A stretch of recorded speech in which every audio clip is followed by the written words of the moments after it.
Hello বন্ধুরা, সবাইকে শুভ নবমীর শুভেচ্ছা ও ভালোবাসা। সবাই কেমন ঘুরছো? আর কালকে যে বৃষ্টি হলো বলার কথা নেই।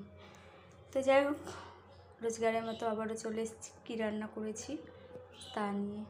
তো চলো, কী রান্না হয়েছে। এখানে করেছি আলু ফুলকপি দিয়ে, আদা জিরা বাটা দিয়ে রুই মাছের ঝোল। আর সাথে করেছি এই ফুলকপির ডাঁটাগুলো ছিল, ওই দিয়ে মূলো, বেগুন, ধনেপাতা, পটল সব দিয়ে সর্ষে বাটা দিয়ে একটা চচ্চড়ি করেছি। এই চচ্চড়িটা তোমাদের দাদাভাই খেতে খুব ভালোবাসে। আর করেছি করলা ভাজা, চাক করে করলা ভাজা করেছি ভাত। আজকে তো সকালে রান্না করিনি, তোমাদের দাদাভাই বাড়িতেই আছে, ওর খাওয়াও হয়ে গেছে।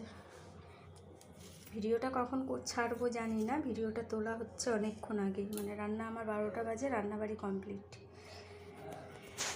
তো যাই হোক, এই আদা জিরা বাটা দিয়ে মাছের ঝোল, চচ্চড়ি, করলা ভাজা, ভাত। মেয়ে আবার বলছে ও ঘুরতে বেড়াবে বান্ধবীদের সাথে, বলছে আমাকে একটু খাইয়ে দাও, তো ওর জন্যই ভাত বাড়তে এসেছি, ওকে একটু খাইয়ে দেব।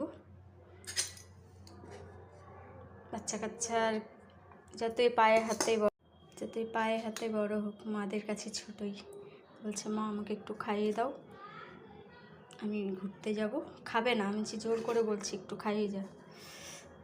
তো এই যে বলছে খাইয়ে দাও, তাহলে বলছে এক মুঠ ভাত খাইয়ে দাও।